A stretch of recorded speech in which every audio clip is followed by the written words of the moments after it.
Dwarves need no armor. Ladies and gentlemen, my name is Esports Money's ESM Mac 10, whatever you want to call me, and I think this shirt's actually kind of worn, but I'm just sort of throwing this video together off the cuff. I just bought an Oculus Rift CV1 about 18 hours ago.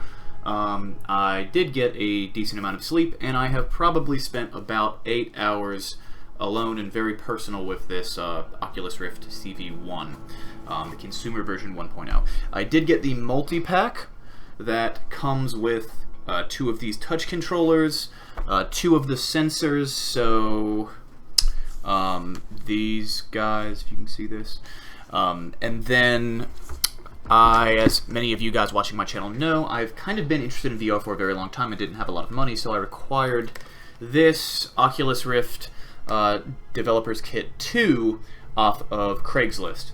So, my review. So, I drove like 2 hours each way, well, now like 90 minutes each way, to a neighboring town to pick this thing up because my own Best Buy doesn't carry Oculus Rift, so, and I didn't want to order it online because I was like, well, I want it now, and I have nothing to do today, so went and grabbed this guy. So, first things first, actual hardware under the hood. So, this guy, this DK2 that I had a slightly scratched lens that was kind of abrasive. Honestly, like, the big question in my head is, was it worth paying $600 for this device when I could have just dropped maybe like probably 20 or 30 and just got new lenses for this guy? And I'm actually asking myself that a lot because my primary use of VR tech is using Vorpx, so forcing things to run through VR that aren't designed for VR.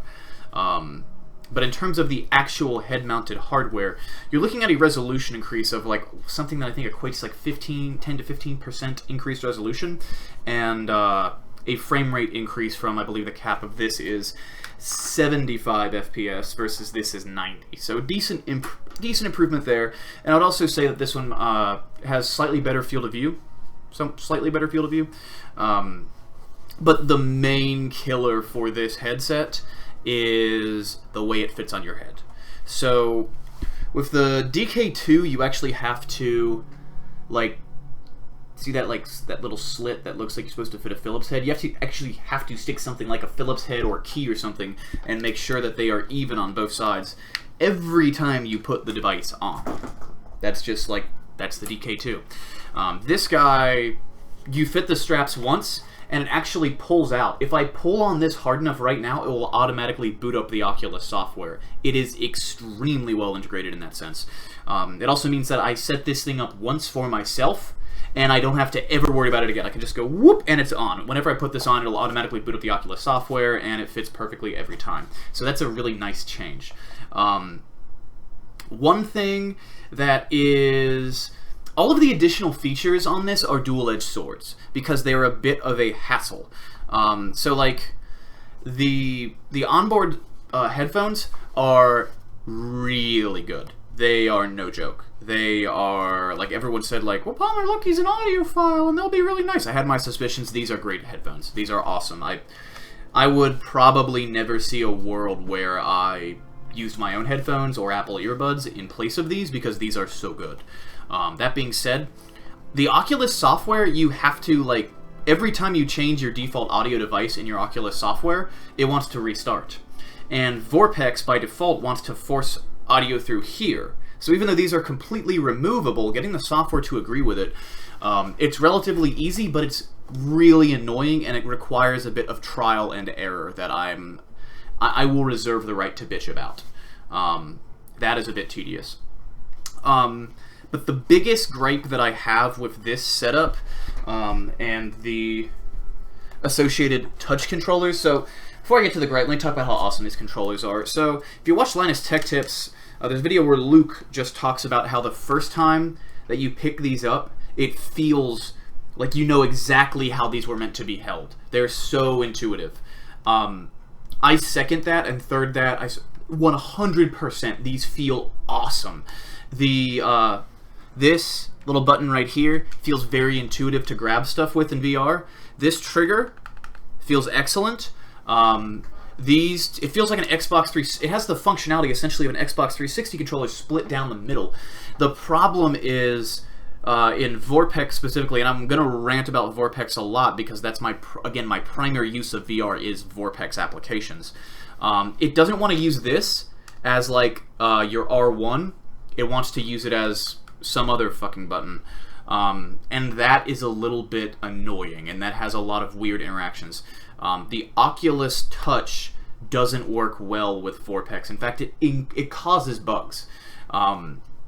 If I have my touch controllers connected and I disable them in my Vorpx menu, I get a lot of issues. It starts assigning really weird shit to my Xbox 360 controller. Like my B button works fine, and then once I do my direct VR scan, like my full memory scan, for whatever reason it assigns my B as my like tab shift or whatever that brings up the Steam overlay, and that freezes my game, and I have to go in and change things. And I can't seem to resolve that because the Vorpx doesn't seem to have a gamepad option in there. Something about the way that it reads memory through that direct VR scan, when you have the touch controllers enabled, it wants you to use the touch controllers, but again, because those bottom buttons don't work well with Vorpx, you have reduced functionality using the touch controllers. Additionally, because of the fact that when you're playing VR games through Vorpx that aren't meant to be VR games, you don't really have, like, you can't, like, take this and, like, swing a sword in Skyrim. Like, that's, like, you press the trigger to swing the sword, or you press this trigger to block.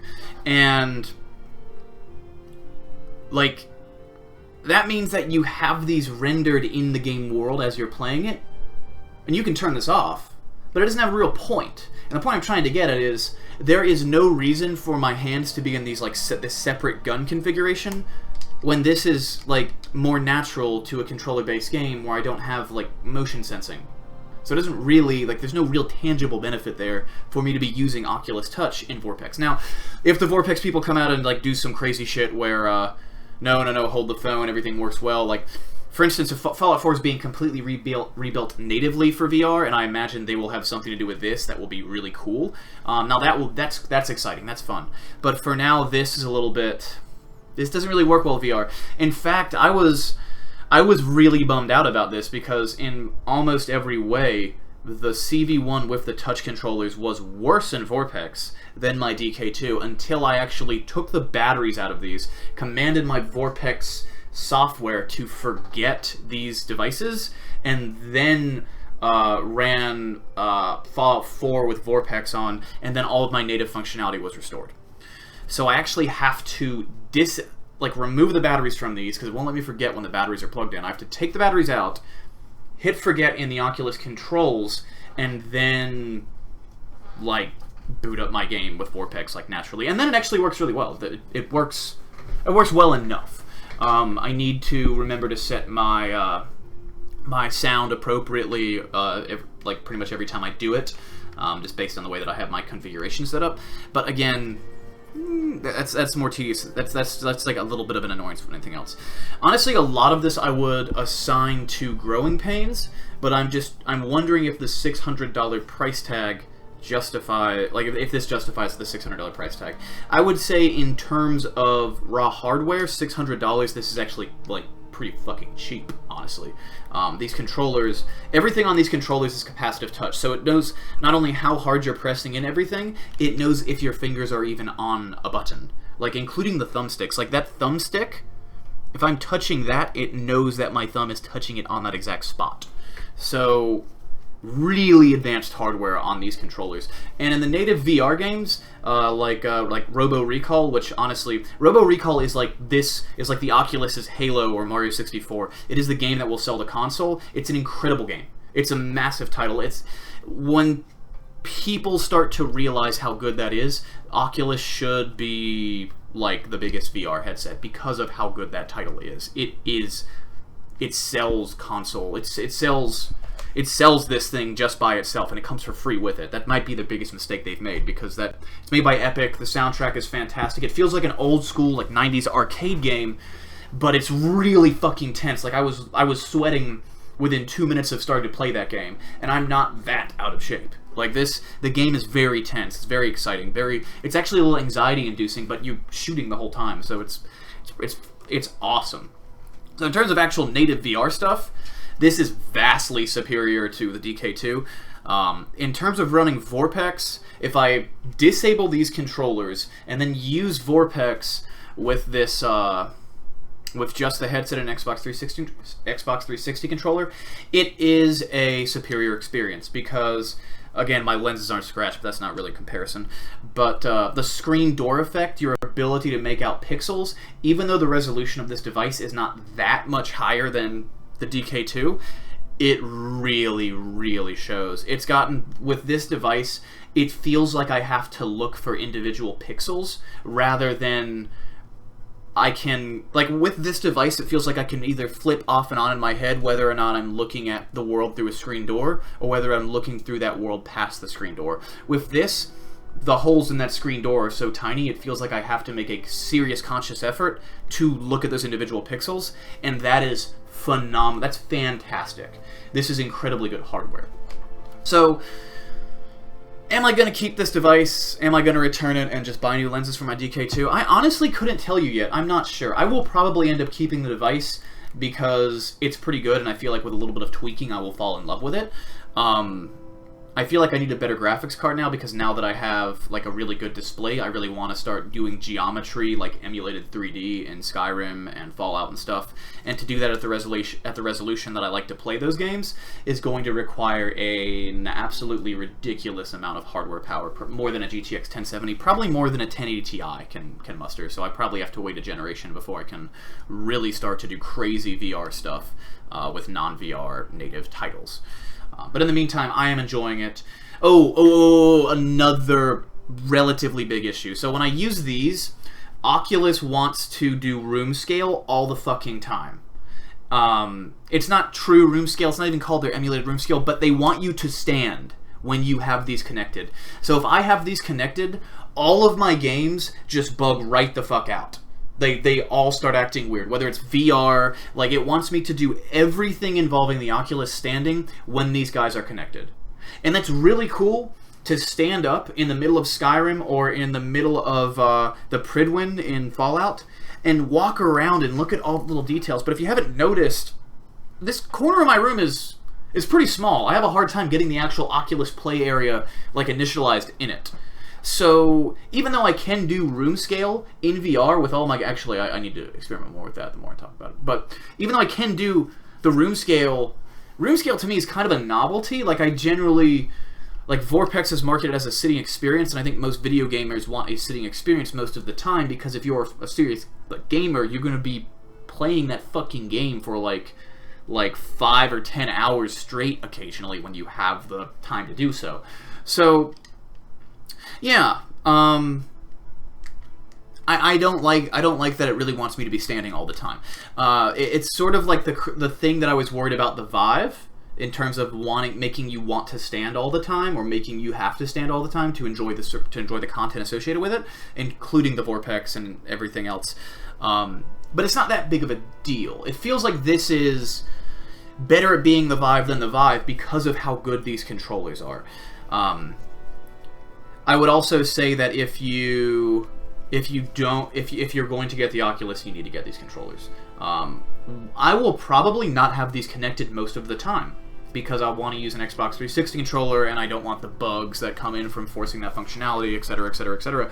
But for actual native VR titles, this is the best thing. This is the best thing on planet Earth. This is the best controller for native VR experiences.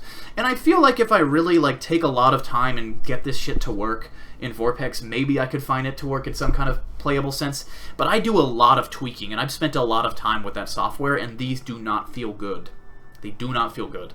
And that's not a criticism of Oculus or the Vorpx people. It's just what I've noticed with it. But again, with these unplugged, I throw this on. I have a significantly better resolution, I have a significantly better visual field, and I have a significantly more comfortable headset. This doesn't feel like it weighs less than the other headset, but something about the way it fastens onto your head, it just distributes the weight more evenly and makes it feel lighter. The biggest advancements on the headset, other than the increased pixel density, is how comfy this thing is. look at the freaking padding on this. So, like, you see how thin that padding is? Like, look at that padding, and then look at this padding. Like, it's drastically thinner, but it feels like I have something, like I have about the same amount of padding on my face. Like, they've done a very, very good job of making this feel, like, this feels like a very, very refined product. This feels like incredible technology in a rudimentary state. This feels like a true consumer version. And I was trying to keep this under 20 minutes, and I think I still can do that. So bear with me for one moment. So this is the packaging for the Rift, and this is the packaging for the Touch. This packaging is straight out of Apple's textbook. So Apple has this. It's kind of a gimmick, but it's a really cool idea. I mean, look, this. It's like an old console almost, but that white aesthetic. And then when you open it, the box is like entirely magnetic. Like when you, as soon as you open this, again, there's nothing in it because we just looked at all the things that were in it. When you open this, like the smell and the feel and everything about this build quality, as soon as you open this box, you know you will never throw this box away. It's just like how people like hoard old Apple boxes. They're big on that. However, unfortunately, they took a page out of Apple's book in terms of the software.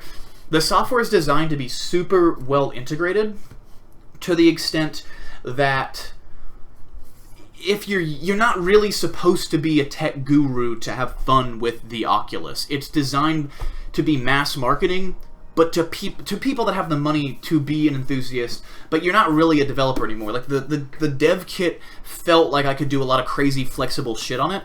This, I can still do that, but it doesn't feel like it's being designed to do that. It feels like, again, like with this whole situation, I have to go out of my way to like invent my own workarounds, and I'm hoping that their future software updates don't like change the way I have to make my workarounds. So that's again, they took a page out of Apple's book, and I'm not a big Apple fan, but in all of the good ways and all of the bad ways, they've sort of taken a page out of Apple's book. So again, I'm kind of on the fence about the device. I need to do a little more experimentation with Vorpx, but I've spent close to 10 hours playing around with this thing, and I've probably got a couple hundred hours in my DK2, which I bought the DK2 last year. When I purchased the DK2, these touch controllers were not on the consumer market yet, but the CV1 was with its headphones. Like, this exact product was on the market. You do get the two sensors, so you have a pretty big play area, and if you want to do a rudimentary 360 degree play area, you can. One last bit about the controllers, and this is like by far to their benefit. Actually, you gotta be careful because you will smack the shit out of the things around you with these. Like this is a Robo Recall is a stressful game, but whenever I pick this up, I just want to hold it. Like, this controller feels so good. It just it feels so freaking good. Last bit of criticism is that with the sensors, with the DK2, the sensor actually plugged in, like the USB cable plugged into the sensor, so you could actually unplug it. And these sensors actually are like really rudimentary webcams that if someone compromises your hardware, they can spy on you. So that's a little bit annoying because I really don't like to have to unplug a shitload of USB 3.0 ports through the back of my DG87. The DG87 is my case, and it's a nightmare to get in and out of the back of it. So that's kind of a bless me. That's kind of a turnoff there. And there's a freaking microphone in the headset. Like, it's designed, I mean, it's not like it's not a hidden mic to spy on you. I mean, it can be used that way. It's designed for you to be able to, like, use it in multiplayer online gaming situations. But, I mean, I have a blue if you have enough money to buy an Oculus Rift, do you need a mic in the headset? Or can you use, like, the Snowball I'm using now, or would you buy a Yeti or something? So I'm not huge on that, but again, like, I plug in my VR through the front, so I actually unplug my headset when I'm not using it. But these the camera mounts, I'm kind of nervous about them. I don't think they have actual mics in the cameras though. So if you just like turn them down or turn them off when you're not using them, you're probably fine. Even if someone compromises your hardware, which would be kind of difficult because like they're very non-traditional webcams. So that's pretty much all I got, guys. If you want to buy an Oculus Rift CV1 with touch controllers, there's an Amazon affiliate link in the video description below. There's also an Amazon affiliate link for pretty much every piece of hardware inside my computer except my RAM and my monitors, which I really should add. And there is an Amazon affiliate link for buying Amazon Prime. So if you want to help support the channel and you're thinking about buying Amazon Prime, which is kind of an awesome service, sign up for that and you will help support me and the things that I do. If you like this video, please hit that subscribe button. If you didn't, you know what to do. Hit the like button, you know, all that sort of stuff, guys. Thank you so much for watching. I know this isn't like traditional Dota content, but if you've been following me for any length of time, you know that I do VR related stuff as well. So thanks again, guys, and I will see you later. Peace out.